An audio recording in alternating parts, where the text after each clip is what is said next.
जब मादा तौलीद के अंदर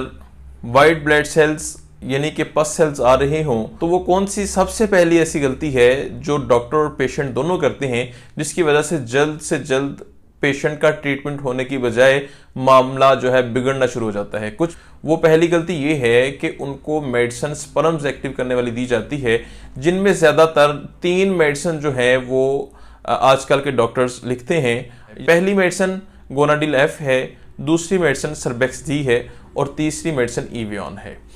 ये नो डाउट बहुत अच्छी मेडिसिन हैं, लेकिन काम कब करेंगी जब आपके पास सेल्स बिल्कुल ना हो। तो जिन पेशेंट्स को पस सेल्स आ रहे हो, मैंने बहुत सारे पेशेंट्स ऐसे देखे हैं कि पस सेल्स के दौरान उन्होंने ये मेडिसिन इस्तेमाल की तो उनके बजाय स्पर्म्स एक्टिव होने के मजीद पस सेल्स बढ़ गए और उल्टा उससे ये नुकसान हुआ कि उनके स्पर्म्स मजीद नीचे आ गए। ठीक है, दूसरी गलती हम कौन सी करते हैं कि बच्चा नहीं हो रहा